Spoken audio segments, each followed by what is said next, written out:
Welcome everybody to Optometric Education Consultants National Webinar Series, Sunday morning edition. It is my distinct pleasure to bring Dr. Nidhi Rana from Wills Eye Hospital and University Children's Eye Center to discuss pediatric eye exam for the primary care optometrist. Dr. Rana is a graduate of Pacific University College of Optometry. She completed her master's in clinical optometry in 2001 from Pacific, and also completed a one-year residency in pediatric optometry at Illinois College of Optometry. She is a fellow of the American Academy of Optometry and a candidate for diplomate. She currently works in a private MD/OD pediatric specialty practice in New Jersey, as well as at Wills Eye Hospital Pediatric Ophthalmology Department in Philadelphia. Her specialties include treatment and management of amblyopia and strabismus in pediatrics, specialty contact lens, including aphakic fittings and genetic conditions in pediatrics. She lectures extensively, both nationally and internationally, and in her free time, she enjoys photography and reading. I will say I met Nidhi Rana several years ago at a conference Greg and I were involved with at the time, and she came up and offered her services to speak sometime, and she did it probably 2 years, offered her services, and then we included her on the program. And we both thought she did a fantastic job. I mean, really engaged, really engaging, and a great command of pediatrics. And we knew we had to get her involved in this series sometime. So with that, please give a virtual welcome to Dr. Nidhi Rana as she talks about pediatric eye exam for the primary care optometrist. Please take it over. Thank you, Greg. Thank you, Joe. Sorry, Greg couldn't be here, but I have him in my thought. And just like you said, thank you so much for including me in these series. As you know, I do peds. I love it. And without further ado, let's get started. I saw the poll numbers. So this is perfect lecture, especially for those who want to incorporate infant eye exams or even younger children eye exams in your daily routine of what you do. I'm just trying to see why I can't go here. I thought it was, oh, there you go. All right. So these are my three kids. I've got a 14, 11, and 7-year-old. And right now I have them out there. So if they barge in, they're told to sit on the iPad. So actually they have a win-win. Mommy gets to do this and they get to watch the iPad. So hopefully nobody will show up. All right. I have no financial disclosures to make. And as I type that, I always laugh about it because when we do pediatrics, we obviously don't get paid no nothing. So usually that's always no. We do it because we love it. My email is drnidhirana@yahoo.com. Please feel free to reach out if there are questions I can help answer. If you have any doubts, if there's anything I can do to help, I'd really be excited about doing that. So don't hesitate to email. Before we get started, I wanted to show this video of this little girl who I saw, and this mommy had sent me right before Halloween time.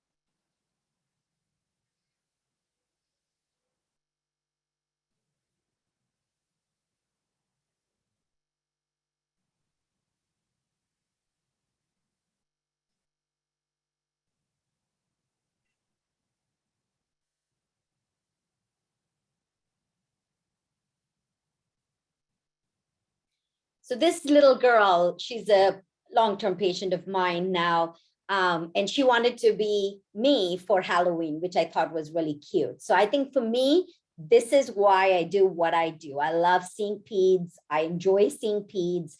And when I get these texts or emails here and there, this is what makes it worth it for me to do pediatrics. So, Nidhi, I'm sorry, if there was supposed to be sound, it did not come through for us.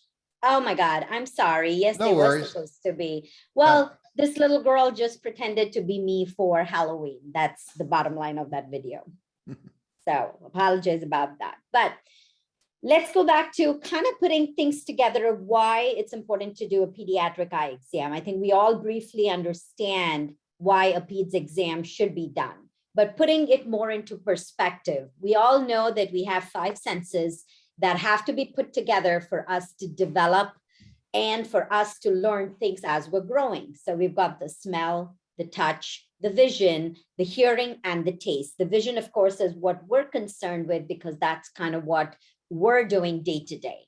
As the kid or the infant grows, as all these senses come together and as all these senses develop, That's how we learn. So you'll see kids putting things in their mouth, listening with their ears. Then they get to teenaging years and they don't listen nothing, right? Like we all have those days. But in general, you want all these senses put together to be able to develop well. So that's why vision is an important part of what we do in children. So according to this CDC 2020 statistics, 6.8% of people less than the age of 18 have some vision issue, just regular refractive error, maybe something, amblies, maybe some issues with the retina, things like that. But nearly 3% less than 18 are blind or visually impaired. Now that is a big number in my mind because a lot of these things are treatable, right? We all know that if amblyopia and strabismus are detected early on in life, we can treat them. Some of them get great outcomes. Some of them maybe not as well. It's better than someone being visually impaired and blind. Same thing with kids who are diagnosed with retinoblastoma or cataracts, for example. Again, their outcomes are sometimes really good and may not be as good, but at least it's better than what they have. And I think that's always my goal and my take-home message is we want to do the best we can so that we don't have any kid who cannot see as well. That's very crucial in my mind. Okay. So what is the importance of tackling this and doing these pediatric eye exams? One we already touched base on is the visual development phase. We all understand that there's a visual development phase that happens in the first decade of life. A lot more when they're younger, but that process of emetropization and visual development still continues to the age of 8 to 10 years old. Some of it continues even beyond it, but I think the crux of what we're talking more is that first decade of life. And that's important because those of you who see kids 8, 9, 10 years old, those of you who see kids 4, 5 years old, it's the same idea as to try to intervene even younger when they are, so that way we can give them the best visual outcome in these kids. Why is it important? We want kids to see visually the best they can at all distances. We need excellent vision. We need accurate and comfortable eye teaming skills, so that way their eyes are working together. They have no strabismus. They're able to work their eyes together, and that's important. Accurate eye movement skills. So they have good pursuit, they have good saccadic eye movements, they have good tracking skills. And I think this is important because all these things put together with a good, healthy eye will give the best results for learning well. Now, I say this a little bit with a grain of salt because those of you who do peds like myself kind of know that kids have compensatory mechanisms. Kids are able to compensate a lot of times, even if someone did have strabismus, even if someone did have poor tracking mechanism, some kids are able to compensate and adapt well to their surroundings. Some don't and some do. Bottom line is for us is to make sure that we, with our potential and our expertise, are able to put that all together so these kids can develop good eye vision and so on from there, develop good skills for learning. Now, as you see these kids who have either an exotropia as this picture or a retina, or this kid had actually a cataract, these are just examples of something that can be detected early on in life. And I think once they're detected early on, they can actually be treatable. And because they can be treatable, I think that's where we come into play, because we want to do the best for these eyes and make it better for them so they can see better. I think that's the most important one. Goals. That's what I try to tell myself. What's my goal every day with these kids is to help them see the best they can see for the eye they have, right? They may not end up with a 20/20 vision, but if they end up with 20/40, that's better than 2200, right? So that's the way I look at it. All right, so that's our polling question, Joe. All right, I'll pull it up in just a second for you. Sure. So polling question number 1, when should the first eye exam be scheduled for a child? 1 to 2 months, age 1, age 5, or age 8? And please weigh in. This helps us to verify to COPE that we are indeed live and interactive.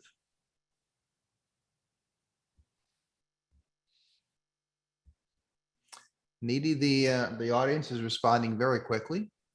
Oh, that's great. It's either a very easy system for them to use, or they're all very experienced. I think it's both.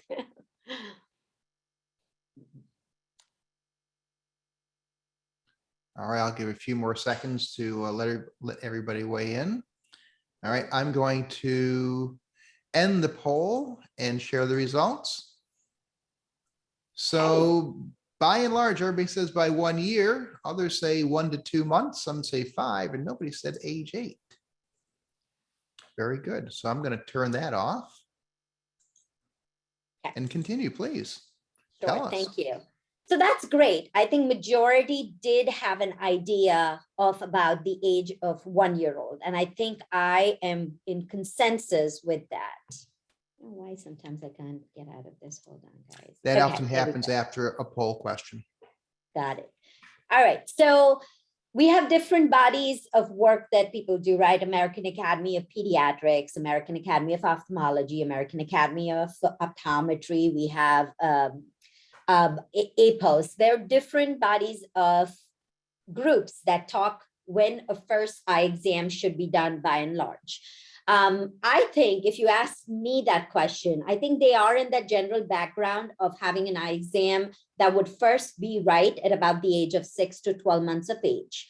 Probably another eye exam at 3 years old, then one right before kindergarten or first grade, which is about 5 to 6 years old. And of course, after that, you kind of understand when to do it. If they have just refractive error that has to be monitored once a year, we all know. If they are an amblyopic or strabismic patient, I see them a little frequently, maybe every 3-4 months, depending on a case. Of course, if they have a disease process, retina issue or something else, then you monitor them closely. But I think a general idea of what all of you said, about 6 to 12 months of age or around there is probably a good idea.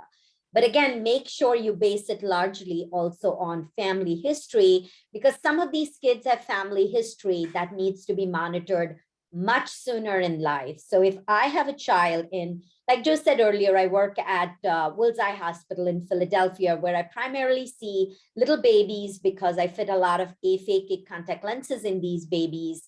And that's primarily what I do there. If a child has, congenital cataracts, I'm telling the mom, I want to see your baby in the first 2 to 3 weeks of life. So that's not based on I want to see them 1 year later. That's mainly based on the fact of a family eye exam, right? Like that runs in families. So I want to see them sooner. All right. Before we get started with anything, I like to, I don't know how every other pediatric practice is, but by and large, a lot of pediatric practice, we do all the work, right? A lot of people, you have techs at the office, we do too. At the hospital, we have our residents and fellows, but most of the time, we do most of the work. And the reason being is we all know who have kids, they have a short attention span. For that 5, 10, 15 minutes max that I'm in there, I want the most of the exam so that I can see what's going on. If my tech went in, our residents and fellows, of course, do a lot. But if our techs go in and now I've lost 10, 15 minutes because the tech got some stuff, but not a lot. And then when I walk in, they're screaming bloody murder. Well, by the time I calm them down, by the time I do the exam, I've lost a lot of time. And by the time, I don't think I'm going to get anything. So our techs are trained a lot to, of course, bring our patients in. They're trained to do a good history taking, but at the same time, they don't do much for the kids. We go in and we do. So that's why sometimes our pediatric exams are a tad longer, but I think we get most of the exam a lot more that I want to see versus what they can tell me on the sheet of paper. So like any other history taking, a good chief complaint is important. They fail their eye exam at pediatricians. A lot of the pediatricians use now a spot screener, which is just like a little auto refractor that they use, which is great. One, they can bill for the exam. That's why a lot of pediatricians use it. Secondly, they use it because they can kind of then tweak and send the right patients to us, right? If I had to see every single kid out there, I don't think I'd be justified in seeing those that I really need to see. The spot screener does have false positives, but it does put you in the ballpark. It looks for refractive errors. So if there's anisometropia, high hyperopia, myopia, it'll raise a red flag. If they feel like the eyes are not aligned, that's what the spot screener picks up also. And they kind of put the ballpark and say, okay, well, there's some red flags, you need to see an eye doctor for the exam. Now, where I live, I work in Jersey and in Philly. Of course, we get a lot of referrals. There's not many of them that just come to us. We get ours as a referral place. We're 5 doctors in the practice, in my private practice, 3 ODs, 2 ODs, I'm sorry, and then 3 ophthalmologists. We're all pediatric trained. We only see kids till the age of 18.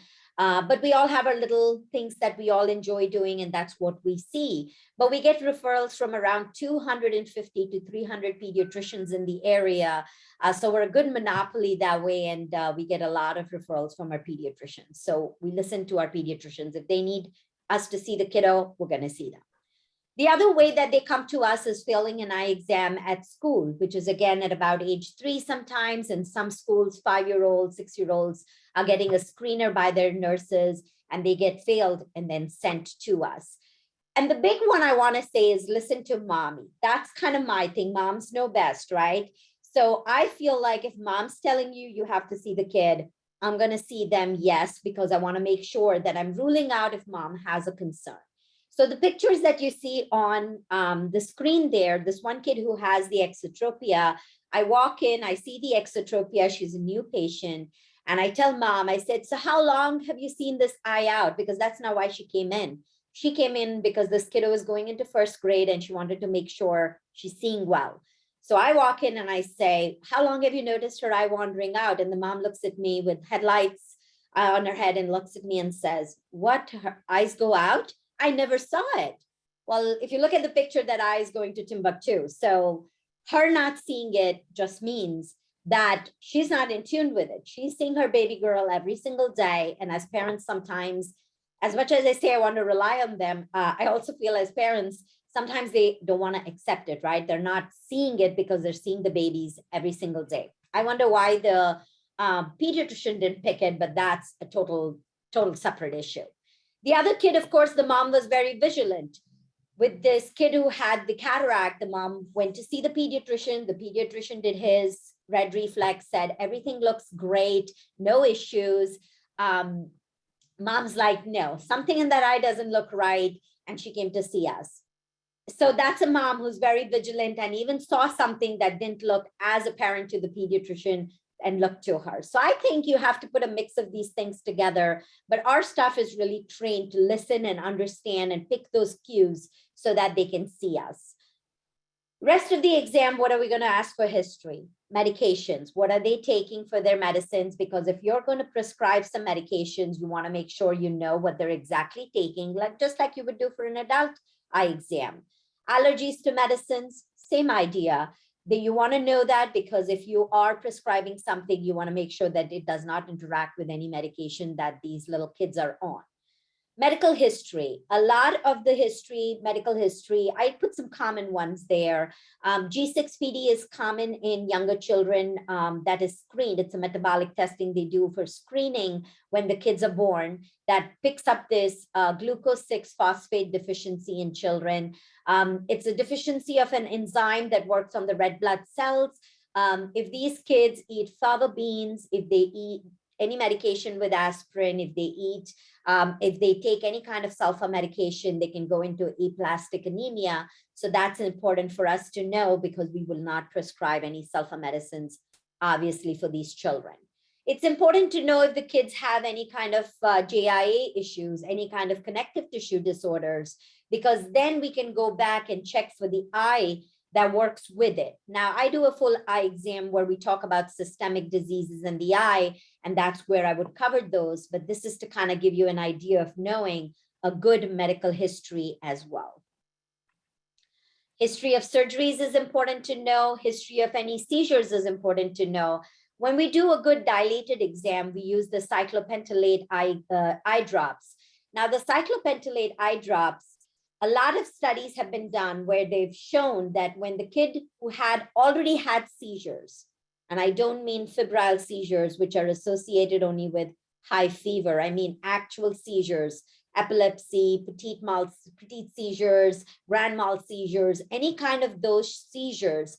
When a kid was given the cyclopentolate eye drop for a dilated eye exam, actually exacerbated or caused a seizure effect. So in those kids, we avoid using the cyclopentolate eye drops. So seizures, cyclopentolate eye drops, no. There is no studies that have shown if the kid is a healthy child and we use the cyclopentolate eye drop that it will induce it. Haven't seen that. That doesn't mean we're going to obviously try it out on a kid who has seizure to see what happens. These are proven facts. And if you look up a lot of literature that actually supports that. The way it works is the mechanism that triggers a seizure on the prostaglandin cycle, the mechanism where the cyclopentolate work, they both are the same. So unfortunately, that's how it shows that the cyclopentolate eye drops triggers seizures in an already child who has a history of seizures. What else do we want to know? We want to know about these developmentally delayed kids, our autistic kids, kids who have other kind of syndromes. I just have Down syndrome here because that's one of the common ones we see. We all know there are many other syndromes or many other issues where kids are developmentally delayed. And it's good to know because sometimes we work with the OTs and the PTs to kind of integrate that with them, their behavioral therapists, where I call them and I'll say, can you work on this with this little baby? Or if they have convergence, can you kind of work on this with them if they're not doing, vision therapy or something, at least so that the OT and the PT and other of those therapists can integrate that. So knowing that is important. Birth history is important in our little kiddos because we all know that if they're premature born children, they're at risk for ROP. We are in the world here in the United States where the care is amazing. So a lot of these kids actually, luckily, don't end up with ROP like they did about 2-3 decades ago. Now with the amazing team we have with these neonatologists and giving these preemie the best care, we don't see that as much. We still see it obviously, but it's not as much as it used to be many decades ago. 2 to 4% of preemies. Why do I want to know that? Because from my standpoint, 2 to 4% of preemie-born kids have a high risk of refractive errors, have a high risk for having strabismus. So when I see a premature kid, I'm watching for this. Even though they might not have ROP, I want to screen them a little frequently. So I want to make sure that I'm not seeing any strabismus, I'm not seeing any high refractive errors, because that's what they are. That's what they have the risk for. Low birth weight, again, ties in with preemie kids. Premature kids have a risk for low birth weight, and that can tie in with them having eye issues as well. Whether they were born C-section or vaginal delivery is normal to know because not as much now, but if earlier on when they used to have forceps delivery or vacuum delivery, those things can also lead to issues as they're pulling the kid out. They can injure one of the muscles and things like that. So that's important for us to know. And last but not the least is complications during pregnancy. Let me give you an example. My little one, who is now 7, was born 2 weeks early. I started contractions early, went into labor early. The little man had the cord wrapped around his neck about 3 times. So when he was born, he was not breathing. We had a crash cart coming right away. We had code blue, neonatologists were there. I mean, it was a mayhem at the moment. He was not breathing. They got a crash cart, they got him moving. So what I was getting to at is he was in the NICU for a couple of days before we could bring him home.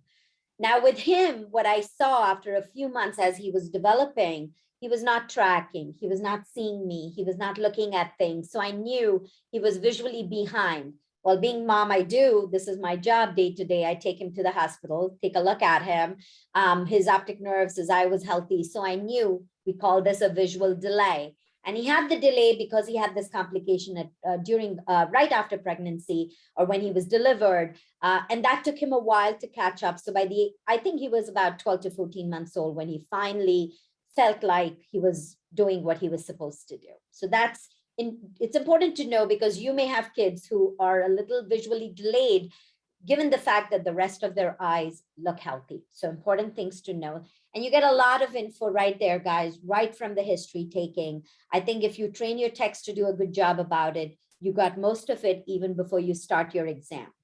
So moving on, once we have our history taking, of course, family history is important. Amblyopia or strabismus, we all know, run in families. So that's crucial to know in your mind as well. I just put on a few other things like retinitis pigmentosa, autosomal dominant cataracts. There are a lot of more things that are genetically run from families, and that's important for us to know, especially in our pediatric population. Those of you who see adults and know that these adults have so-and-so genetic condition, that's your great way to bring in more patients, is to say, hey, little baby Zoe is now, 6 years old, 7 years old. Keratoconus runs in families. It's great to start monitoring her. She may not show any signs today, but I'd like to monitor that. And so we can see her every so often. And I think that's a great way to bring your little patients in if you're not already doing that. All right. So this is not, this chart that I pulled up is not the most recent chart. And I'll tell you why that comes to my mind. Take away from here, a lot of the kids have astigmatism. This particular chart doesn't tell you the ethnic background of, yes, Asian population, Spanish population have way more astigmatism compared to a Caucasian population. Asian population have way more refractive error as nearsightedness compared to African American population. So knowing your population of where you practice and what's more prevalent is very important. What this shows is strabismus is prevalent in 2 to 5% of the kids, and esotropia is a more common form of strabismus that we see in children. If you think of it logically, at the age of 1, 2, they're starting to focus more, they're starting to see more things, and that's when, boom, that esotropia might trigger, especially if they have an esotropia which is more accommodative in nature. You might see their eyes cross during that time. So we normally see those kids that we catch around that age. What I think is changing in this chart is after the virtual learning we've had, after a lot of kids have been on the computers for the past year or two, because of COVID, a lot of this chart should be geared about to having a lot of more myopia, which we know is becoming a pandemic and is changing a lot more in the world, which we see more often. So I think that's what's changing in this chart. What is the big statistics that I want you to take off from this particular chart is the refractive errors is the most common risk for amblyopia. It's our bread and butter, guys. This is what we do every day. This is the treatable way to fix the eye. If we can catch it early on, we can help fix these eyes, and that's the goal I go with, right? I like to make sure that my kids that I see have no risk for ambly, and I correct them to what they need. So that's important to know. Another thing here we see is congenital cataracts. So if you're seeing the little itty babies, that's important to see and look for, is because that is also treatable if corrected at the right age, at the right time, and can give them the best vision that they need. So again, goals in mind that I like to keep in mind so we're aware of these things. How do I differentiate pediatrics? Well, I make it very easy. You got infants who are less than the age of 1. You've got toddlers between 1 and 3 years old. You've got a young child between 3 to 12 years old. And then you've got the teenagers. Well, if you ask me, I don't like the teenagers, man. They've got a mouth, blah, blah, blah, blah, blah. No like it. I mean, I see them because that's part of what I do. But I got a teenager at home. And those of you who have them to know, man, they're tough. I like the little ones. There are a lot of docs who ask me, how do you see them? Because that's more work. Oh, I love them. I can sing, I can dance, I can do whatever, but I'll make that happen. The teens are not my forte, but I see them because obviously I have to. Okay, pediatric eye exam is challenging, guys. So you're seeing me here on the floor in a waiting room with my equipment because this child would not budge. He didn't want to go back. He was screaming bloody murder.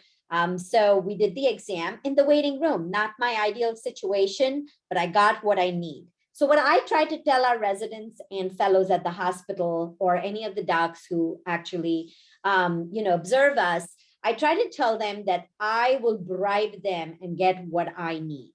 It's like taking your horse to the water and making the horse drink, right? You can get them there, but it's for me to get the information. So I'll do anything. If I had to do an aerial dance, I'll do it. If I have to hang upside down, I'll do it. I'll do whatever it takes to get my babies to do what they need to. Do I have days where I don't get all the information that day? You betcha. I have many days that I'm like, okay, I want to get this. I want to do this. I want to do this, and this today. Well, I get most of it none that day because that's not the day I can drive my life through them. So I will tell parents, I got this. I feel your kid needs this part of the exam done. Either I cannot do it at all, so they have to do it under anesthesia, which is why we have our MD friends. Or is it something I can call you in tomorrow, day after, and again, do that part of the exam? True. So that's what I look at. I try to look at and see what works best where I need the kid. Now, if this kid had a foreign body, for example, that I had to remove, or they may have a corneal abrasion, or they may have a herpetic eye disease that I have to see that day, not something I can call them in the next day. Well, betcha, I'm gonna sit on top of them. If I have to use some more people and some more hands, I will do it, and we will figure it out what we have to do. But that's what I mean. Don't feel in your mind you have to get everything you need day one. If the kid cannot do everything, you can definitely bring them back. So that's take-home message. All right. Let's try to go back to what's normal development. And I get very excited when I talk about all this, guys. I don't drink caffeine, but this is me all the time. So I get very excited when I'm doing my pediatric eye exam. We touched a little bit on visual development. From birth to 10 years of life is that crucial phase where these babies are growing vision, where their eyes are getting stronger. So sometimes I'm the meanie doctor and I make them do patch, because I know that once they hit that window and it's done, they're not going to have any better vision than what they can get in that first few years of life. So I'm very aggressive if I got to treat something. I know amblyopia has a risk with strabismus, with refractive errors, with deprivation ambly. In that first picture, we've got a left ET going on. Now that kid we know is not seeing very well. So I'm going to be aggressive there. I'm going to want to patch, give glasses if I have to, whatever I need to do there to improve the vision. I will say that again very clearly to all of us who want to remember this again. Amblyopia is a diagnosis of exclusion. We don't want to name everything ambly unless we've checked for the health of the eye and we know for sure that there is no other factors causing this amblyopia as far as the health of the eye goes. So that's important. Keep that in mind. We get a lot of lawsuits because of that. So it's important. It's a diagnosis of exclusion, right? Next picture down there, we've got a capillary hemangioma covering that left eyelid that's causing this mechanical ptosis, covering the visual axis. I know when I'm looking at that baby, this baby ain't getting no good stimulation in that left eye, and I'm going to need to be aggressive to treat that capillary hemangioma so that way this kid can develop good vision, right? And again, whatever I have to do, we're doing because that's important to regain the vision to make it better for these kiddos. All right, let's talk more about normal development. Those of you who've had little babies, those of you who see little babies know that if you looked at a newborn, their pupil is a pinpoint, right? Pinpoint pupil. So if you look at their reflexes as a newborn, if you don't see a good reflex like you do in an older kid or like you would do in an adult patient, don't panic. That's normal. Remember, their retinas are still developing a few weeks after life. So Mother Nature's made this. So their pupils are so tiny that there's not enough light going into for a reason. The retinas are not developed yet. And because they're not developed yet, they don't need too much light entering their eyes. So if you see slightly sluggish kind of reflexes, that's normal in little babies. real little babies, newborn infants.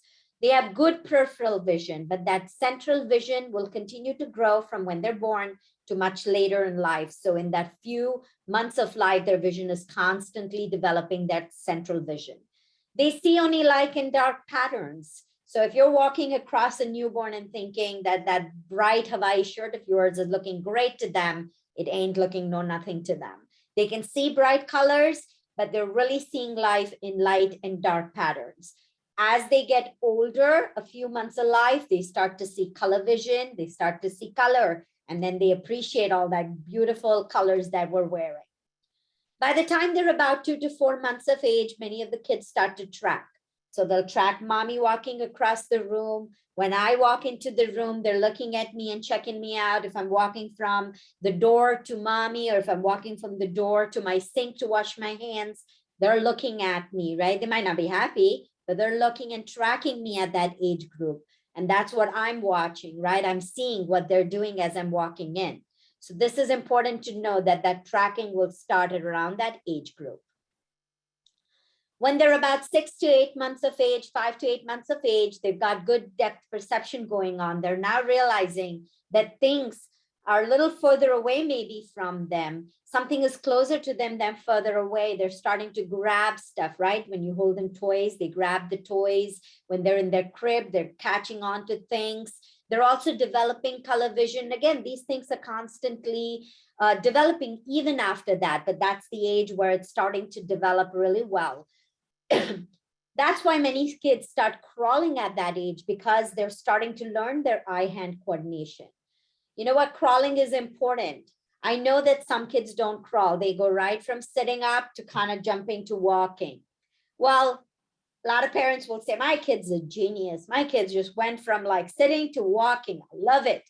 This kid's going to do great in life. Well, this kid is going to do great in life, but this kid has lost some part of what they should have learned normally, right? Same thing. Kid did not learn 1 + 1, but went off to 5 times 5. Well, the kid knows that, but the kid does not know the basis of that, right? 5 groups of 5 added 5 times what gets you 5 times 5.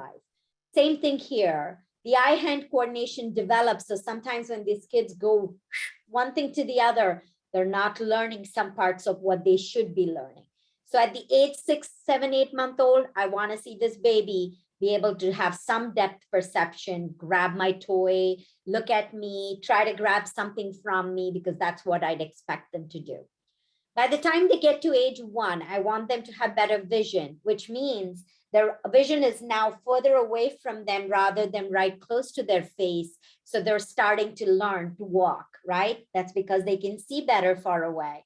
They're starting to use those steps to navigate. They've got now good depth perception going on. So they're navigating and learning how to move away. And that's normal development for the eye standpoint. All right, let's go a little bit into refractive errors. We all know we have hyperopia, astigmatism, myopia, combination of these refractive errors. I don't like charts too much, guys, but I wanted to put that on there to give you a feel. A lot of newborns, about 20 to 25% of newborns will have hyperopia when they're born, will have astigmatism when they're born, which is normal. As they get older, if you look at the other chart over there, it shows you that refractive error emmetropizes, or the eye emmetropizes, which means that that farsightedness, the astigmatism kind of get better over time and eventually plateaus out. And then many kids will remain like that for the rest of their lives. And then some of them may become myopic over time. There are lots of other theories going on at the same time. A lot of behavioral optometrists, a lot of the Academy of Ophthalmology, Academy of Optometry, they have some consensual stuff that vary in this epidemiology. Some of them say that both farsightedness and myopia emmetropize over time. Some foods of thought kind of still go with this old thought of saying, well, we are primarily hyperopic and astigmatic, and then we change a little bit over time. I think I kind of lean on to this. for now. If things change as we get more and more information, I think we of course change our mindset. But I primarily believe and say, all right, a lot of kids are farsighted in astigmats, and as they grow, they should grow out of this. Emetropization, common theory in my mind. Okay, we just touched based on amblyopia. We've got 4 different kinds of amblies. We've got isometropic amblies where they have high refractive error in both eyes, anisometropic ambly where one eye is not strong as the other. We've got deprivation ambly as we see in the other kid, and here one kid who has the cataract in one eye, that's depriving the eye from visual stimulation, and again want to be aggressive to treat that kid. Strabismus where the eye is crossing or wandering out. Of course, the kid doesn't use that eye as often if it's constant, and those are the kids who you want to be aggressive in treating. So again, goals keep in mind, right? When I put these slides up like this, where they give you amblyogenic factors, guys, I take this with a grain of salt, right? I do a whole different lecture where I kind of talk about at this age, what we should prescribe, at this age, what I would prescribe, at this age, what I would prescribe. So this is a guideline, please. This is not what I would prescribe for every kid because every kid's eye is varying. So as long as I know that they have no other factors, this is a guideline, a very good guideline for you to keep in mind. So let's talk about astigmatism. Greater than 2.5 diopters is amblyogenic in nature. So if you do see a kid with 2.5 diopters of prescription, if they're a little baby, you can hold off and watch to see if they're growing, right? So they can grow out of it, but watch them because that's amblyogenic. If you already have a 4 or 5-year-old who's coming in for their first exam and you see that, at the point you want to prescribe it, right? Because they've had it. We know they're not changing as much. It's prescribing it. And again, these are small guidelines that, again, there's a whole lecture we can do on it. But this is to give you a little insight into prescribing. Farsighted greater than 5 diopters.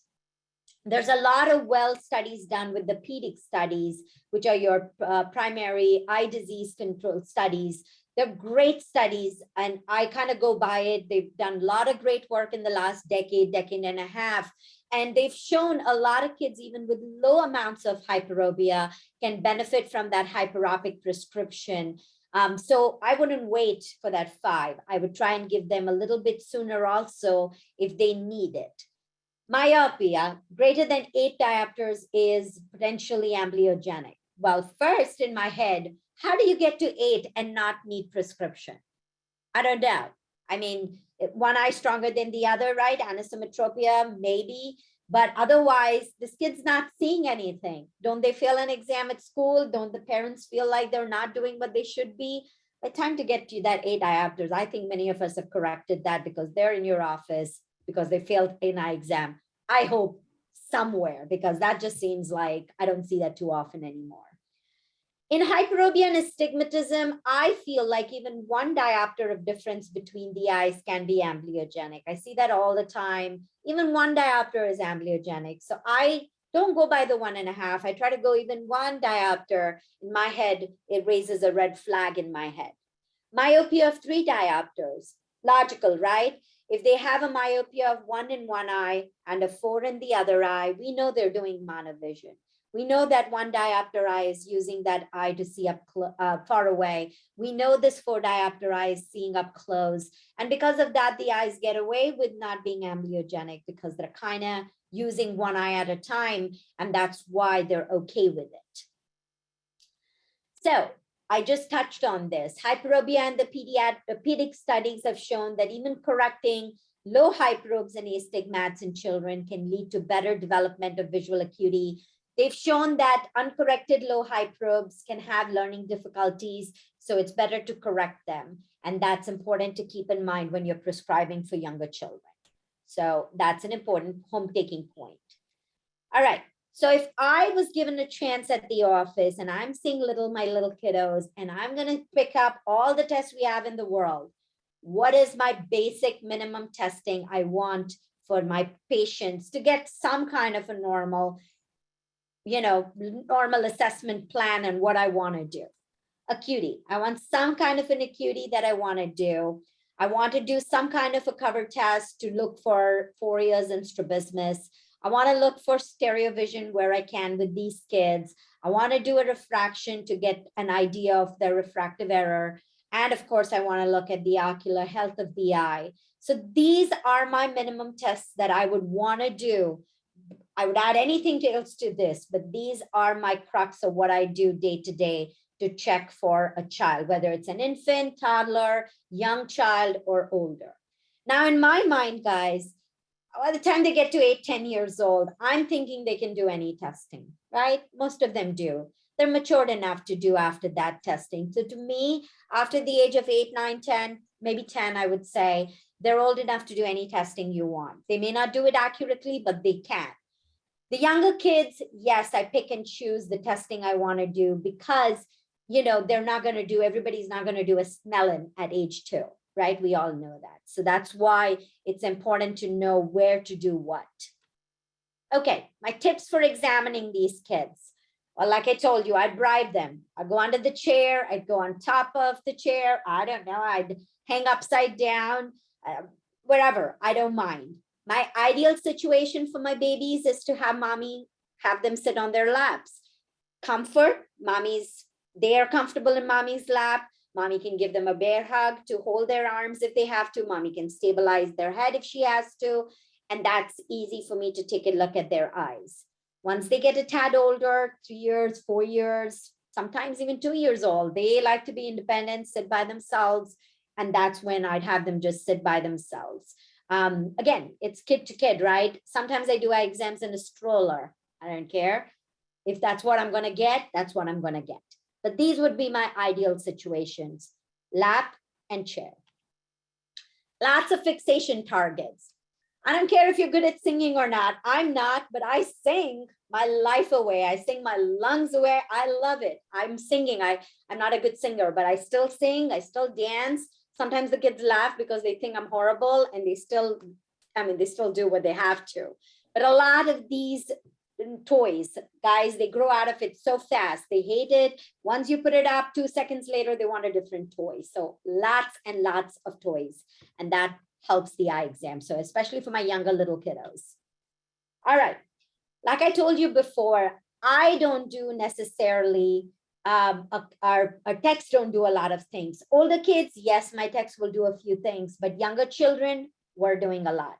So when I walk in, my first thing after I've said hello, I've played with the kid, I've tried to, come closer to them, I do the stereopsis before I do too many things, because it depends on intact fusion. Once I do the cover test and break the fusion up, it can affect their stereopsis. So I like to do this testing before I go on to more, especially before I go on to vision and cover testing.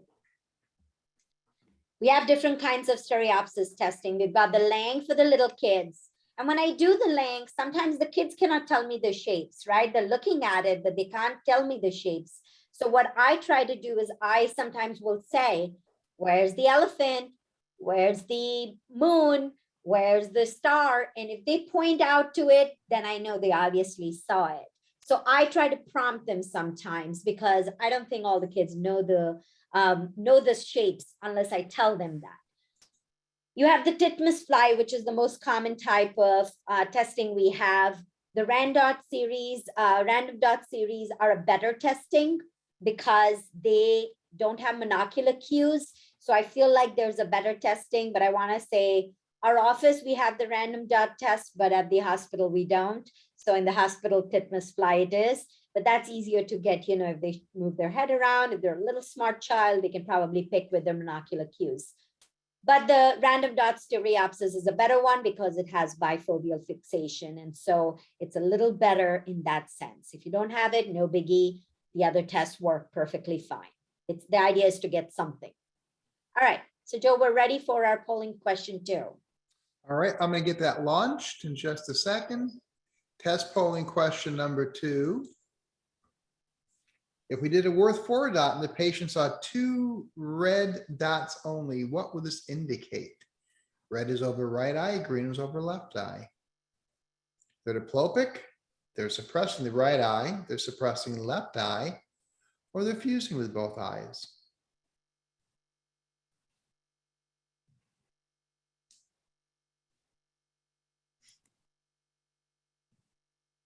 people are coming in with their answers.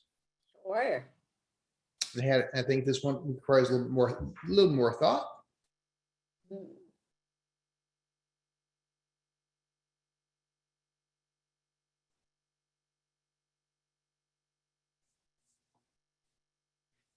And we're getting there to a nice participation level.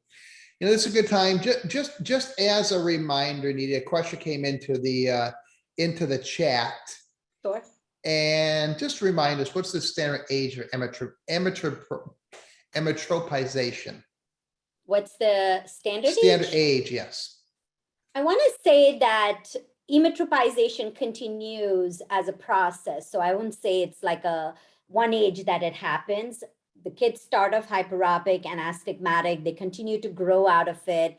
And I would say that process can continue well during the first decade of life. Usually once they're about 8, 10 years old, that's when I would say that process might finish, is if I had to look at it that way. Some kids finish earlier than others, but in standard, that first decade of life, they're continue to emetropize. And I want to say by the end of that decade of life is where we're looking at.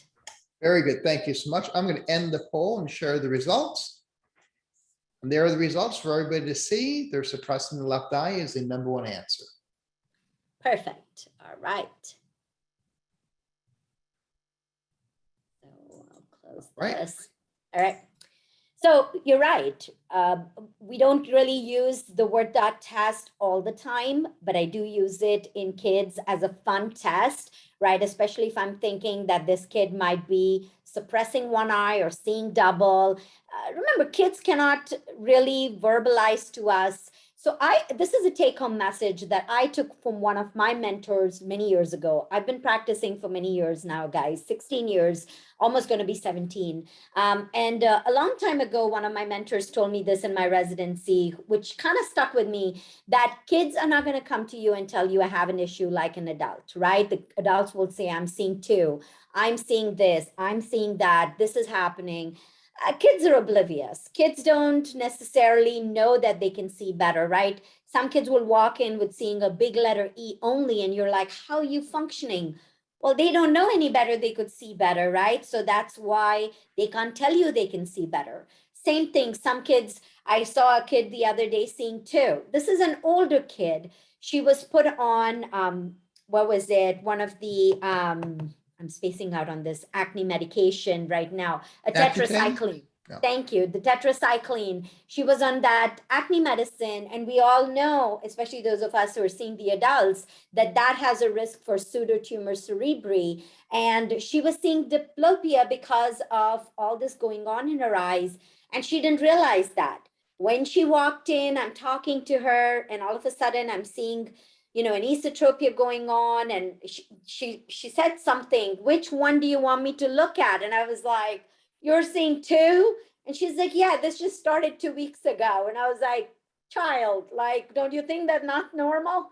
Well, I didn't tell her that, but anyways, that we had to send her to the ER and got that taken care of. But the idea being here is kids don't know the answer. So as a practitioner who needs to see kids, we need to see everything. We are going to find out everything. We're going to look at everything, because you will be surprised how many things you pick up and go back and talk about it, because the kids ain't coming you with any of that. All right, let's move on from this polling question. And I know, Joe, you told me that this happens where it gets stuck. Okay. So what the test to me, fun test, we put the green over the left eye, the right lens goes over the right eye. It checks for suppression. You do it for distance and near, but good luck with trying to get it for both distances, because your attention span with my little kids is only so much. Sometimes I get it for both distances. Sometimes I don't. Sometimes I get everything. Sometimes I get nothing, but I will try. I will try to do whatever. I'll do the near one first. I'll do the distance later. If they see 4 dots at near and suppress at distance, this indicates that they have peripheral fusion. So just something to keep in mind.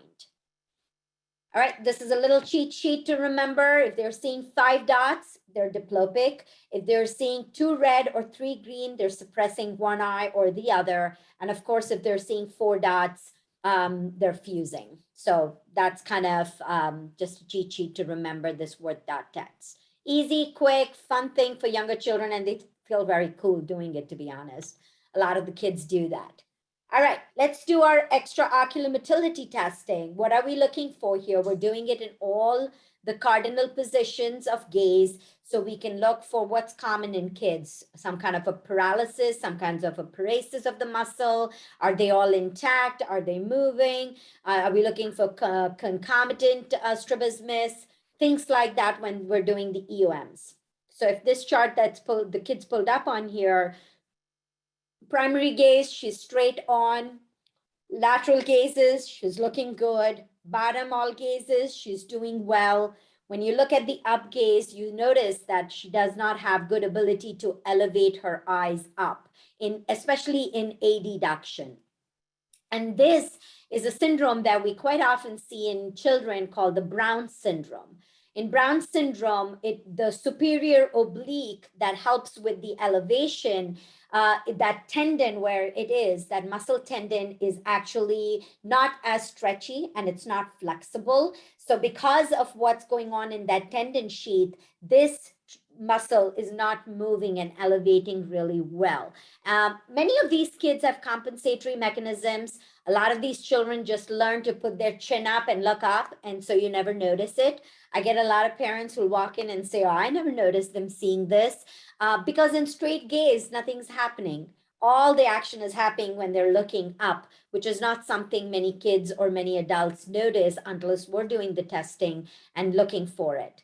A lot of the kids don't need to have anything done. Brown syndrome almost always looks and gets a little better over time. So as long as they're not having an anomalous head position, so they don't have a chin position like this, or if they don't have a chin up position to keep their eyes straight or a head turn, normally we don't do anything for these kids. These kids follow up with us optometrists for a long time unless I see an issue, and then I will ask one of my MD friends to see if the surgery will help these kids. But 9 out of 10 times, I'm following these kids and I'm teaching them that, hey, if you got to look up and you see 2 maybe, just move your chin up and it'll take care of it. And lo and behold, there's a lot of kids that we just follow that way. We don't have to do anything.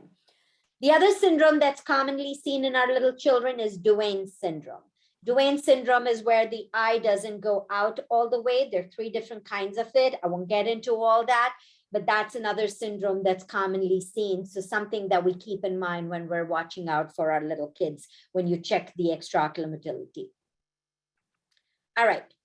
Do I do confrontation visual fields on every little kid who walks in the door? Hell no, it's hard. This is not a test I need to do all the time.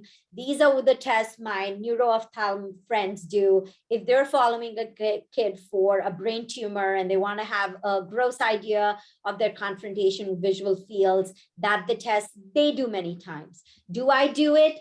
Yes, I do it. Do I do it all the time? Not at all. I'll do it as I feel the need for doing this. This is on my radar.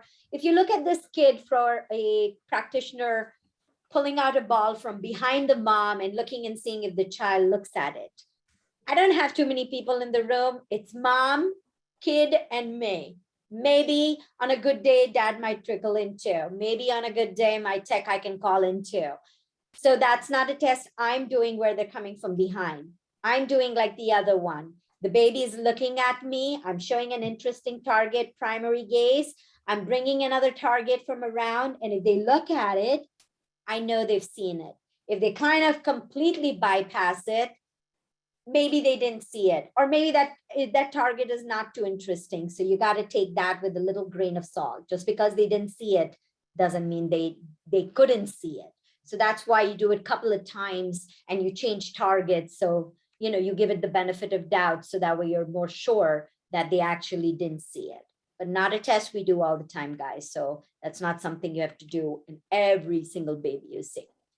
So when you look for strabismus, like all these little kids, some are great, even at 3 months old, 5 months old, 8 months old, they sit like a little cutie pie. I'm singing, I'm dancing, I'm doing these tasks, no problem. Some of them are crying bloody murder even at age 2. And those are the kids, or those are children where you cannot get, that I rely on these testing that are not as efficient, but they give you and put you in the ballpark of seeing these and doing these tests. So I like my Hirschberg corneal reflex test. None of us have to do the test to look and see that that kid has a right ET. Come on, that eye is turned in all the way. But for us to measure it, or when I'm teaching my residents for the pediatrician residents who come and observe with us, or when I'm teaching this at the hospital to our residents and fellows, I'll say, hey, make sure you do this test. You're already looking with the flashlight. Pay attention and look and see where the reflexes are centered. In this kid, we see that, yes, it's a right ET. Now, there's a very nice cheat way to see and estimate the amount of ET this kid has. If it's right at that pupillary border or somewhere kind of there, it's 15 prism diopters, give or take. If it's between the pupillary border and your limbus on the iris, like somewhere in between there, 30 prism diopters-ish. If it's right at the limbus, it's about 50 prism diopters, 45 prism diopter-ish, at least to get you in a ballpark. So if you look at the kid, you saw that reflex right on that pupillary border, you can say, yeah, I think it's about 15 prism diopters. And this is because you couldn't get a better measure of checking their eyes, right? Which happens in many kids. What would I do to estimate it a little better if I can? Or if I can get the chance to estimate it better? I'm looking at this kid who I know might have a slight right esotropia, that eye is crossed in very minimally. I can do a Krimsky eye test, which I do. I'll take, in this case, a base out prism, put it right in front of the good eye, and look to make sure that I've got the reflexes centered. Once I've got that, I know this is the measurement, about 15, 20 prism diopters, 10 maybe, if I'm doing it accurately. You've got 10 seconds to do this test. Easy peasy, and you can do it. If you still see that the reflexes are not centered based on how it's going, go up or go down to center them, and still very easy testing. Pick one, put one, pick one, put one, still keep playing with the kid, and hopefully you'll get into the ballpark. Again, you don't have to be accurate, but at least get you in the ballpark. Documentation is very important, guys. Document how you did this testing, because there are a variety of tests. If I'm going to document in my chart and I'm going to say Hirschberg, 15 prism diopters, then I know, yeah, you know what? It was kind of there. It was not quite there, right? If I did Krimsky, I'm going to say, okay, that's a ballpark I was in. I did the Krimsky. It's a little more accurate than Hirschberg, and it gave me a better idea of how much it will be. If I don't write anything, I know I did a good cover test and I got that down to the T. I went back and forth. I was able to neutralize it really well. So documentation is good, not only for you to look back and say, well, this is what I did, but also for someone else looking at your chart so they know that you were kind of in the area and it could be more or less somewhere there. So documentation is important, as we all know. If I can't do a cover paddle test, like we all love to do the paddles, I love it. It's easy. I can hold it, do it. And many of the kids don't love that. They don't like, or they look at the paddle every time you move the paddle. Well, you're getting an induced esotropia that way. So I usually tend to do that with my hand then. Cover the eye, uncover the eye. I'm, a little further from them because they don't want me to be close to them, but I can still do the same testing and I can still look for forials and strabismus just the same way, and it works effectively. If they let you do the paddles, perfect. If not, this is another cheat way to do it. And they usually let you do it this way because they don't mind this. With kids, you always have to remember of the pseudostrabismus. I don't know how many times we get referred from our colleagues who are optometrists or from our colleagues, the pediatricians, and say, I think the eye is moving in. You have to look at it. Well, there's something called pseudostrabismus where it looks like strabismus, but it's not. Remember with these cutie pies, these little kids, their cheeks are so nice and chubby. Sometimes they just want to scooch them, right? They're so darn cute. I love seeing these kiddos.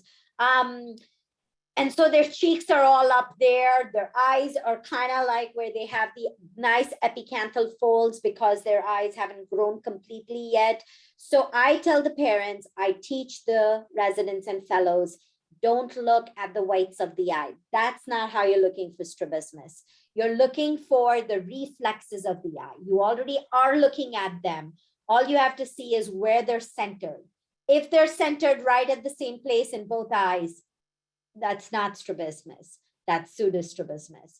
If they're not centered at the same place, then yes, your Hirschberg test will tell you where they're at. So pseudostrabismus, very common in babies. Again, not a strabismus, it's just the way the eyeball looks because you cannot see the whites of the eye. And that's a common complaint in these kids who either have very full face, nice chubby kids, or even in an Asian population because their eyes don't have that structure yet where you can see it. So common to see, but keep that back of your mind. Same thing, prominent epicanthal folds where it's covering the eye. But if you look right at their centration for the light reflexes, it's right where it needs to be. All right, how do we check for acuity? Unilateral acuity, we all know, and bilateral after that. Distance vision, we all know. Near vision, we all know to do. This is standard for whether you would do it for an adult or a child. It's just the same way. Different ways to do it, but the similar idea. So if I do have a baby come in and an infant, like if they're coming to screen for possible, cataract. Do I want to know if the kid is seeing? Yeah, this baby, you take your flashlight, dim the lights, and flash it right on their eyes, right on their eye. What they'll do is they'll scrunch their eyes like this. Yeah, that's called an eye popping reflex. It's good from newborn to about 3 months of life. So if you're doing any eye exam between the time, it's a good eyes to check. What is it telling you? They have light perception. That's all it tells you. Doesn't tell you about what kind of vision, doesn't tell you about how much of vision, but tells you, yes, this kid is not completely blind. This kid does have a good light perception. If they're nice and awake and they're sitting and happy-go-lucky with you, you can try the light perception test. I don't know about light projection, guys. I don't see kids do very well with the testing. So I can't really tell if they have a good light projection, but light perception is good enough in my books. Central steady maintained is another way to document vision in babies, and I'll show you exactly how. Fixate and follow is a good way to document it as well. Again, remember, they can only track things after the age of about 4 months of age, not 4 years, 3 or 4 months old. So normally that's when you can start them to see that they kind of fixate with your light or your toy and they're looking around. So that's a good way to look at it at that time. Again, we're trying to do this all unilaterally. I do it differently. Sometimes I tell the mom, make sure just cover the baby's eye. She's sitting on mommy's lap. Just cover the baby's eye. They like mom's covering than you covering it. Sometimes I'll say, okay, let me put a patch on one eye just to kind of cover it. And then I see what happens. I do it all differently. It all depends on how well the kid lets me come close to them. Most of them do, because most of them are in mommy's lap, so they do a good job about it. All right, what do I mean when we say central, steady, and maintained? Central and steady we do when we're measuring things monocularly. Maintained, you do it when you're doing it binocularly. Central means that they're following your object, or do they have an eccentric fixation? So you have one eye covered, I'm following, the kid's following that with their eye, or are they going like totally somewhere like this with an eccentric fixation? That's what you're looking for, central part of it. Steady basically only means, do they have nystagmus or not? So look for nystagmus, no nystagmus. Maintained means, are there, once you take that cover off, what's happening to that eye? Does it come back and stay state, or do they have some kind of a strabismus? And that's what you're looking for. So central, steady, not steady, maintained, not maintained. That's how you would document it. Okay. Other tests you can do to check acuity in children. The preferential looking test is a great way to check it. At our office, we don't have these tests, guys. So you don't have to go and invest into the tests. The other ways to check acuity works perfectly well. The idea is to see if a kid is seeing and not. Quality of what they're seeing and not. That's a big check. You have these tests. We do have these tests at the hospital because our hospital is a teaching institution. A lot of the tests are available there. So most of our residents do get the opportunity to do this testing. The idea, if you do have these tests available and you use them, is basically taking this nice bright target. Remember, I told you that it's not colored for a reason because they can only see light and dark patterns when they're newborns. So you take the patterns, have them look at it, the bright, dark, nicely contrast one, they'll look at it, and then you know that that's their acuity that they can see. These are designated in nice acuity levels, so they can be written as 10 dash this, 5 dash this, 20 dash this, and that's how you would give a quantitative measure to it. Again, not needed if you don't have it, but if you're available, like we have it in the hospital, we do it at the hospital all the time. Now my office, we don't have it. We're cheap sometimes, so we don't buy all that stuff at the office. Sorry, if there's one of my colleagues in there, they're probably going to yell at me, but oh well. What else can I do to check visual acuity? The 14 prism base down testing, easy test. Take the 14 prism base down, put it right in front of one eye. It induces vertical tropia, right? Now they cannot fuse it. The idea is to use a large enough prism that they will not focus with. You can definitely do base in prism. You can do a big base out prism, anything where you can think that the kids cannot fuse. I like the 14 base down. It's easy for me to hold. I just put it right in front of their eyes. And what am I looking for? They're going to see two things, right, guys? They're going to move their eyes up and down to look at the two targets. And then I know they're actually looking at it with both eyes.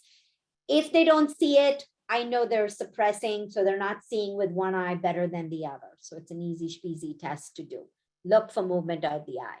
Very easy to do. I feel like it's one of my favorite tests to do for these little kids. Even more favorite is to do the Bruckner testing. Our pediatricians love it. We love it because what? I can do this from almost a meter away for the kids, right? All I have to do is take my ophthalmoscope, shine the light on the baby's face. I'm still chatting with the baby, but I'm not that close to the baby yet. So even before I get to them, I got a lot of information before I get to them and look what I'm looking at. I'm looking at refractive errors while I'm doing this test. I'm looking for strabismus while I'm doing this test. I'm looking for possible pathology like a red reflex with this test. I can even tell you kind of in the ballpark of how much refractive error these kids have. It's easy to look at all that. Can you believe with one test, the Bruckner test? So when you're looking at it, if you look at the chart where they have numbers on it, you're looking at the crescents. If that crescent is superior, they have more hyperopia. If their crescent is inferior, that's myopia. If there's one crescent more in one eye than the other, that's kind of anisometropia. So you look at the crescent, how much of the eye it's covering, and that gives you an idea, a ballpark of where you might be even before you do your refraction. That's amazing, right? One eye is more red reflex than the other eye. Make sure you're looking for strabismus. Make sure you're looking for pathology. So there's a lot I can see with Bruckner. We teach my residents an easy peasy test to do. We teach our fellows. We teach our pediatricians. They got the ophthalmoscope. They might not have a retinoscope, but they got an ophthalmoscope and they can see literally all these little things even before they do anything else. Well, they have the spot screener now, so they don't do this too much. They only look for red reflex with it. But we can do a lot more with it. What else am I looking at? Sometimes if my office is running late, I go up to the waiting room and bring the kiddo in. Some, of course, a lot of times my kid techs do that. They bring the kids in and then I walk into the room. If I'm bringing them from the waiting room, like you see this kid, this is how she walked in with me, head all the way to one side. Already I'm thinking, right? Even before I walk in, I'm thinking, I got to look at those muscles. I got to look for a possible fourth nerve palsy. I got to make sure this is not torticollis, that the kid just has a bad torticollis and that's why her head is tilted. I'm looking at all that because now I know exactly what I want to do. Resistant to covering one eye. Well, if I have mommy or daddy cover one eye and now the kid's like, la, la, la, no problem. I know the kid's okay, seeing well with that eye. The moment I cover the other eye and they're like, trying to take it off. They're not happy. I know that they're resistant covering that eye. So that means there's an issue with the other eye. They're not happy. Now, some kids hate covering their eyes. So you cover right eye or left eye, they're going to cry equally. In that case, you have it's hard to tell, but at least you can get an idea and gauge from there. So I like doing all these little tests because it gives me more information, since remember, kids ain't going to tell you no nothing. What am I doing for preschoolers? I'm using high contrast, single surrounded optotypes like the layer symbols, like the HOTV chart. Many of us have still old computers in our offices. We use the Allen chart there. Yeah, that's the only thing I have, then I'm going to use it. They can match. They can tell you verbally about it. Some kids are too shy. They'll only match it, which I like because you can still get a visual acuity. Verbal, of course, great. You can check that. The Sheridan-Gardner testing is another testing. You can see it right there. It's got some letters. It's got like a matching card, and all they have to do is just match the letters, which is an easy test to do. Remember, we do this for distance and for near with the kids. We don't have the layer symbols and the HOT. Well, we don't have the layer symbols in the office. So I usually end up doing either the HOTV or the Allen pictures. That's usually what's in the office. Hospital has way more things, guys. We're teaching over there, right? So all our residents can learn with all this lovely stuff. By the time they're 5, most of the kids know their letters. So I will put up the Snellen chart for them, as we all do. Check their acuity, whether it's one letter, whether it's middle letter in the line, or whether it's a whole line of letters, which is your standard of care, right? Snellen chart, line of letters is how I want to see. Now, don't underestimate what you're seeing. So always think outside the box, guys. I always tell our students that you want to look outside the box. I'm not just looking at acuity as what this baby is saying. I'm looking at what they're doing. Look at this kid. She's squinting. Even when she's reading letters, she's still reading them. She got to 20/70, but look at how much squinting is going on there. So in my mind, I write that down. Squinting, yeah, 20/70, but squinting, which means if she did not squint, she has worse vision than that. So I can put 2 and 2 pieces of the puzzle together as I'm doing this, right? Important to keep in mind. All right, Joe, we're ready for our next question. All right, we're going to launch the poll number 3. An 8-year-old nonverbal patient with cerebral palsy comes in for an eye exam. Which of the following be appropriate tests to check their vision? Preferential looking tests, central steady maintain fixation, light perception, or all the above? And as these are coming in, a question came in, Nidhi. Sure. 6-year-old with low myopia, say -1 diopter in just one eye, plano. Great VA in the other eye. Would you prescribe glasses? Oh, that's a great question. Thanks for asking that. If you think about it logically, that -1 eye is doing some amount of monovision, right? It's looking up close. If the vision is, say, 20/30, 20/25, which I would hope it's around there, 20/40 maybe, I would say no, I don't prescribe that right away. I know a lot of my colleagues would say they're 6 years old, sure, give it to them. I would say, okay, I won't prescribe it yet, but I would also make the parents aware that it's coming. So if they come in, say, I see them back in 4 to 6 months and their vision drops, which I would anticipate it to happen, right? They're growing kids. So by the next time they come in, they're going to need the glasses. Would you be wrong by doing it right away, saying that they're already a school-age child and you want equal accommodation in both eyes, so they're doing the right thing? I don't think you'll be wrong at all. I think you'd be totally okay if you went that route as well. So I don't think there's a right or wrong here, but that's a great question because you could really go either way. All right, I'm going to end the poll. We got a nice response, and I'm going to share the results. And the majority of people say all the above. Yay, you guys are listening. That's what's amazing. Indeed So they all are. all the above is great. You could use really any of those tests. This kid is nonverbal. It's almost like, though he's 8, it's almost like seeing a little infant or a toddler who's not really responding. So in those cases, any of these testing will be okay. You could do preferential looking tests if you had it.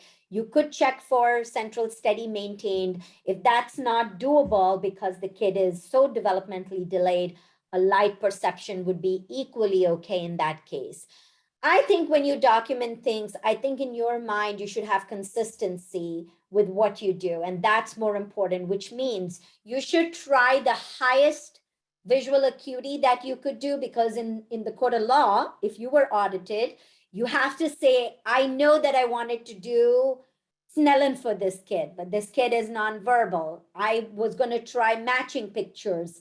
Kid won't be able to do that because he's developmentally delayed. So I tried to do preferential looking. Well, we don't have it in the office. Then I did my central maintained and I looked at light perception. So I think if you think in your mind logically that way, and you're consistent with that thought process, I think you're doing the right eye care for these pediatric kids. I think that's crucial, is to be consistent in your thought process.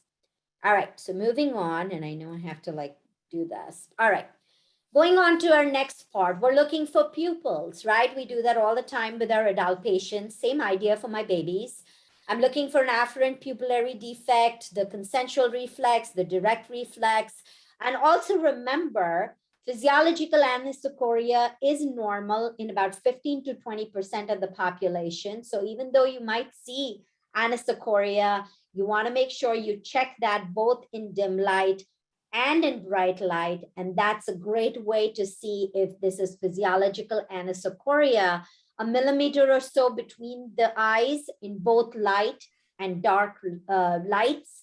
If that difference is about a millimeter or so, that's normal. That's a physiological anisocoria. So no red flags there, just documented that that's how you did it. Look for it, but always be aware 15 to 20% of the population can have this anisocoria, so no biggie over there. So these are just examples to give you for anisocoria. What am I looking though when I have kids with anisocoria? Always be more vigilant. You're not going to get more information otherwise. Remember, you're the detective and you're looking for cues to answer these questions. I did see that. I know a lot of kids have physiological anisocoria, but what am I ruling out with my babies who have anisocoria? Horner syndrome is possible in kids, and that's what you want to rule out. Now, Horner syndrome can be idiopathic, came from wherever, we don't know. But a lot of it is traumatic also, stroke, trauma, and induced by neuroblastoma. Yeah, you don't want to miss those. So that's why making sure that this is not Horner's causing the anisocoria is crucial. Horner syndrome comes with the triad of three things. You have meiosis, so difference between the eyes, ptosis, and anhidrosis, or lack of sweating on one side. That may or may not be very apparent to children or parents. So many times I'll tell the parent and say, have you ever noticed that you breastfeed on one side and the kid, of course, as you're feeding them is sweating, and you can feel that, and now you swapped and went to the other side and you're nursing them and you don't see that sweating. Some parents will say, oh, I didn't even feel that was an issue. Yes. Some parents would say, yeah, I really don't know. They sweat crazy on both sides, or they don't sweat at all, or they've never noticed it. Yes. But you can ask those questions because that way it's easy to know if they did see that. Ptosis is called inversus ptosis, which means the eyeball looks a little sunken, as you see in this eye with that small eye, looks a little back. And you can see an inversus ptosis, one ptosis like on the top, but you also see that bottom ptosis where the eyelid is lifted. That's very classic sign for Horner syndrome. So even if there's no anhidrosis, but there's meiosis and ptosis, that inversus ptosis, that's important to keep in mind. Some of these kids with this Horner's shebang will also have heterochromia. So two irides will have different colors. It may not happen in younger children sometimes because their pigment has not settled in yet, we call it. Their pigment is still developing. Excuse me. So in some kids, it's possible not to see that. I got this little trickle. Excuse me. All right. Intraocular pressure. Do we do it with finger tension? Do we do it with eye care? Do we do it with a toner pen? Do we do it Goldman applanation tonometry? Now remember, Goldman is a standard of care. That's the way we want to check IOP in every single person. Younger children, you may or may not be able to check that with it. What is most of what I do in the office is the finger tension. Bloop, bloop, bloop, bloop. Is it okay? Is it too hard? That's normal to check in younger children. Do I do the eye care? I do it all the time, my friends, because I do a lot of kids where I'm testing for glaucoma kids because I co-manage them with our MD practitioners. I do a lot of aphakic fittings at the office. And remember, aphakic kids are almost at 10 to 15% of risk to develop glaucoma in their lifetime. So that's why I see them every 4 months or so and do the IOP check bi-yearly, so twice a year. Now in those kids, I will do no finger tension, my guys. I am doing eye care on them. Yeah, they're screaming bloody murder. I will do the best I can, but I am definitely trying it. If I don't get even one reading throughout the year on these kids that are aphakic and are high risk for glaucoma, they're getting an EUA done with my colleagues because of that risk. So that's important. So if you guys incorporate seeing aphakic kids in your day-to-day, if you are already seeing aphakic kids, make sure you're doing IOP, no finger tension IOP. This is an IOP that has to be documented with some kind of a number. This kid on the bottom, I'm doing an eye care on the child. He's an easy peasy kid. This kid lets me do anything. He's my hero. He laughs, he smiles. Tommy, look at me. The man's so cute. The moment I see anybody else, this is not happy-go-lucky. We are screaming and doing eye cares many times. All right. How am I looking at anterior segment? Well, if they're old enough to sit on my slit lamp, that's the standard of care. That's how I will do it. If I don't get to do that, I revert back to doing a handheld slit lamp, which is, again, Tommy is my best friend. He lets me do any picture anytime because he won't cry or scream at all. I just sing and he's good to go. The one thing that my colleagues and I will tell you, when you do the handheld slit lamp, guys, I'm not seeing a good cells of flare or an anterior segment evaluation with the handheld. So if you are doing a handheld and you're kind of looking for iritis or uveitis, if they're screaming bloody murder, it's okay. Sit them up on a regular slit lamp and try to look at it with it, because that is how you would look at it. The regular handheld slit lamp, that's not a good way to look for cells and flare. If I can't do either of that, what am I reverting back to? We have a good 20 diopter lens. We've got a direct ophthalmoscope with the light. Put it on the baby, shine the light, and you're able to look at your structures of the eye. May not be the best exam, but remember we said we're going to do the best we can in that moment that we have, because maybe the kid's screaming and you're not able to do it. Maybe with the 20, you're going to get more information than you can with the handheld or a slit lamp, and that's okay. But document it why you didn't do it, because that's what's going to save us when push comes to shove. All right. A few examples of these kids. So one kid comes in with the iris coloboma, right? We want to do further testing. And remember, I do a whole lecture on this where I talk about systemic diseases and the eyes in kids. And if we ever get to that, that's something we can do. But for right now, just for this lecture's sake, we have a kid with iris colobomas that we're going to do further testing. The interesting case I'll tell you is with this kid who, I wish I had polled on that, which I didn't. Think about for next time.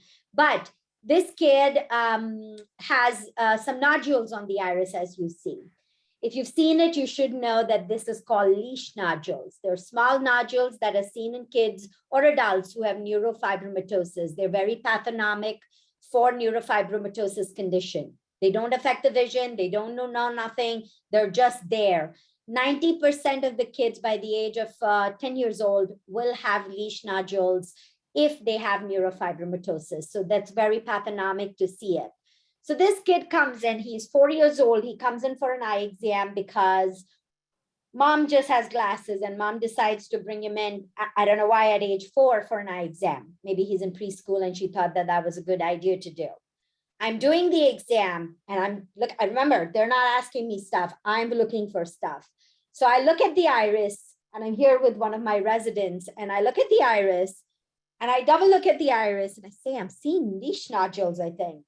So I go back and I tell mom and I say, Mom, does he have more freckles on the body?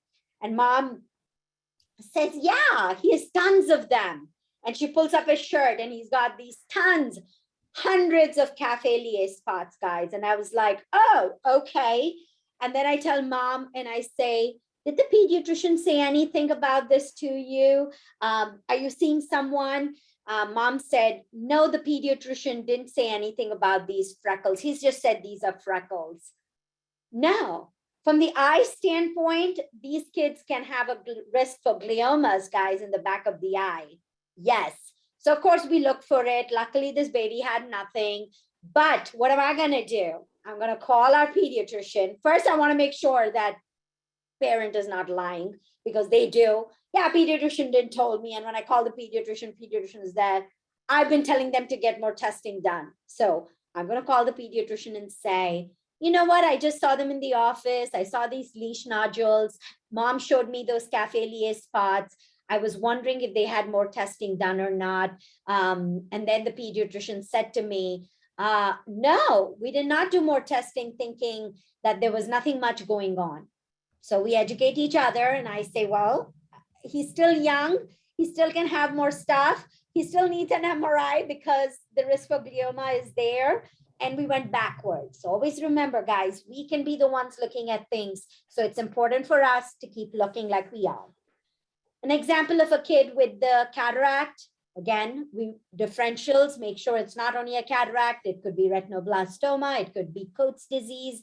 When you see leukocoria, you're looking for all those red flags. You're looking for something that's common in an Asian population, little kid. They have what's called epiblephron, right? That lower lid is not completely had the lid crease yet. So because of that, the eyelashes are turned in and they have some amount of trichitis. Little bit is okay. If it's rubbing against that cornea and causing issues on the cornea, then they have to see an oculoplastic person who may want to consider to fix that and actually artificially pull the lid out so they don't have those lashes touching. I want to say that's only happened a couple of times in my career of seeing these kids. A lot of them outgrow it. A lot of them, as they get older, their eyeball kind of just changes shape and pulls those lashes out, and they're good to go after a while. Aqueous flare, cells, looking stuff, same thing like you would look in an adult, guys. But remember, kids aren't going to tell you anything. You're looking for things. So that's an important take-home message as far as I'm concerned. That's something to take home with you.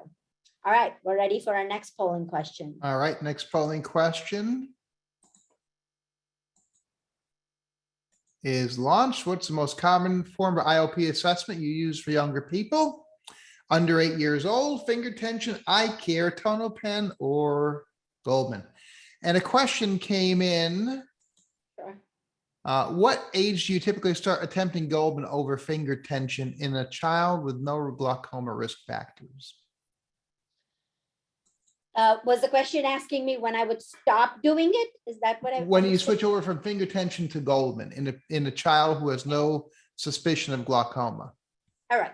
So a great question again, guys. I think what I would do there is whenever they're ready, I just switch to do the eye care. We have the eye care in the office. We have the eye care in the hospital. So when I feel like this kid's ready for eye care, again, no glaucoma risk, I'm doing the eye care. Your question was asking, when would I go to the Goldman? Same idea. When I feel at whatever age I feel, that's the standard of care. So whatever stage I feel like, this kid's really good, he's going to be able to do it, I will try and do it. Now, if I did, and I felt like they were squirming too much, screaming, whatever, hey, I know that I'm not ready. They're not ready for the Goldman yet, and I would continue eye care on them. So I hope that answered your question of just switching when I think they're ready. All right, very good. I'm going to end the poll and share results because we're down to our last 10 minutes of the presentation. Got it. So, you're right. You're doing a lot of finger tension, just like we said, is okay. I would do the eye care incorporated when you're ready. And then, of course, when you think they're ready, not many people use Tonopen anymore because it's not, eye care is easier. It does not need anesthetic, and it's more easier to do than the Tonopen anyways. All right, so moving on. We're almost there. Do I like retinoscopy, dry or cycloplegic? I, for all kids, do cycloplegic retinoscopy. What I choose depends on what I'm looking for, what drops I choose, but I definitely believe in a good cycloplegic refraction for my little ones. I do dry also, but cycloplegia is what I use the most. We've got a gazillion drops here, guys. What do I use for infants less than 1 year old? I choose Cyclo 0.5% Tropic.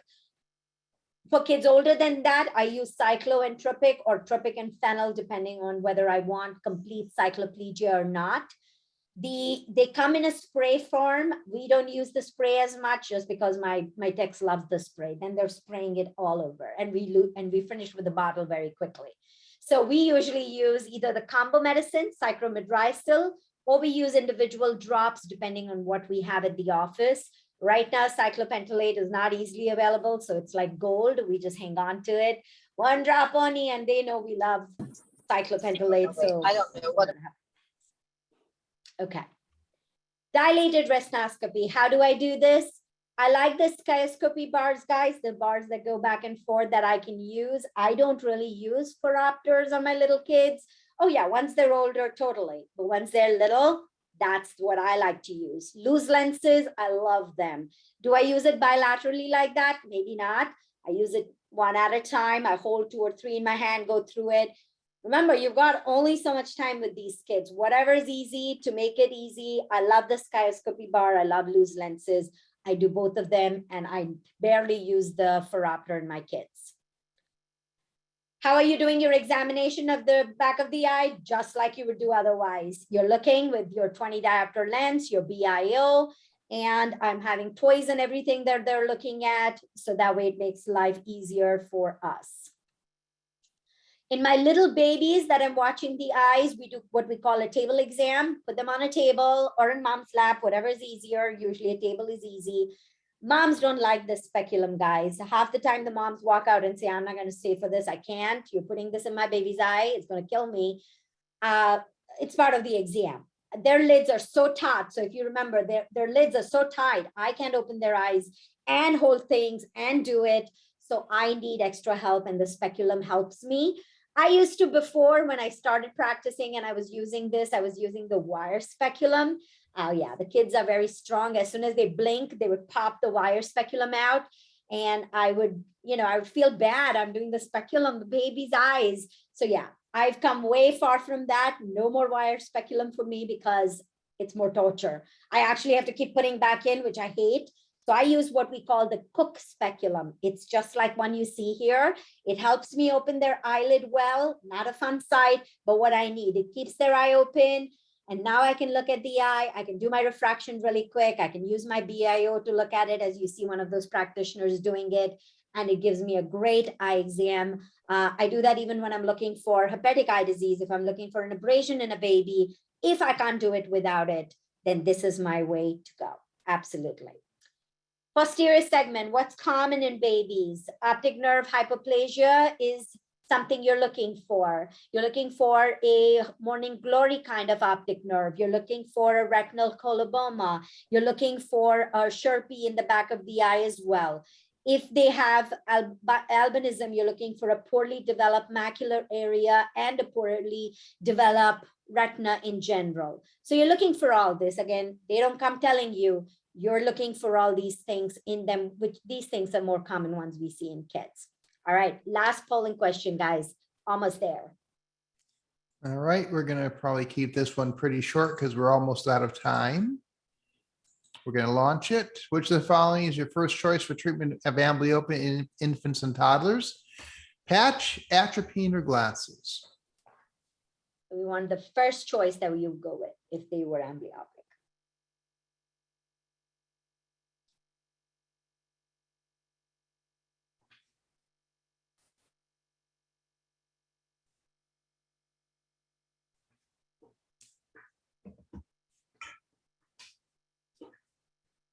right, doing great participation.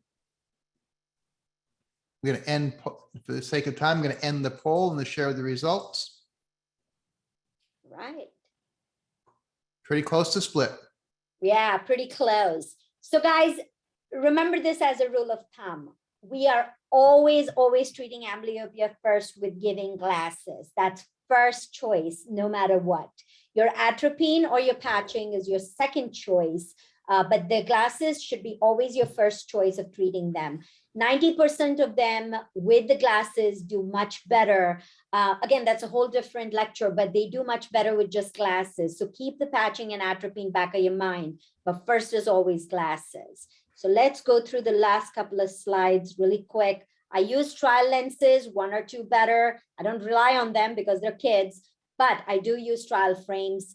Other tests are color vision, Virgins, accommodative amps, ACA ratio, dynamic retinoscopy. I absolutely do these tests as the maturity level kicks in. So absolutely, these are my tests to do when my kids can handle that. Remember, systemic diseases are always on your back of your mind as to what eye issues they can have.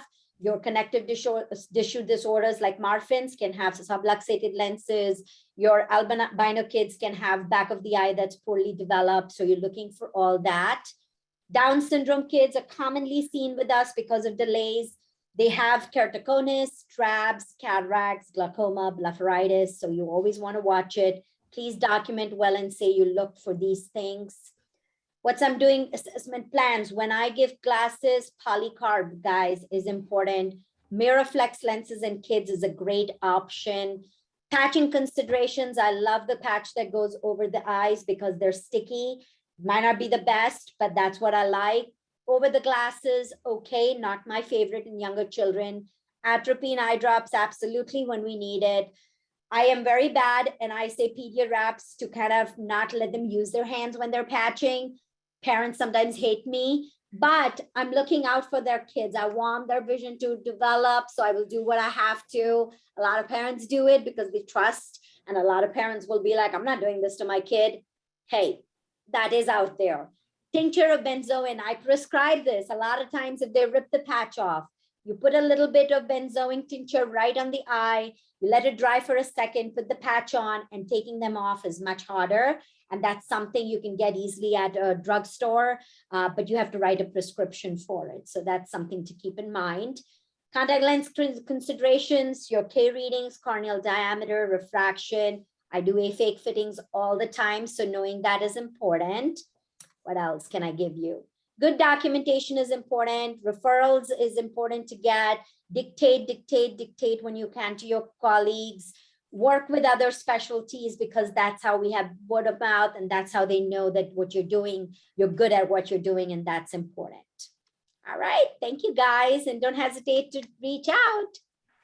Excellent. I don't see anything else in the chat. You covered it all very well. If you'll stop sharing your screen, I will take over. Absolutely. And we will start wrapping things up. All right, very good. I'm going to share my screen. All right, thank you so much. Hold on, okay. Thank you, Needy, very much. That was tremendous. We really appreciate it. In my practice, we skew a very much an older population. And it's very atypical and sometimes refreshing to look at an eye that's not looking back at me with a cataract in it. So it's very unusual. But I really find it's exciting and interesting to listen to somebody who is so well versed in this area in pediatrics. You're very experienced, you're very well skilled, and the passion you speak with is just tremendous. So thank you so much. Pediatric eye exam for the primary care optometrist.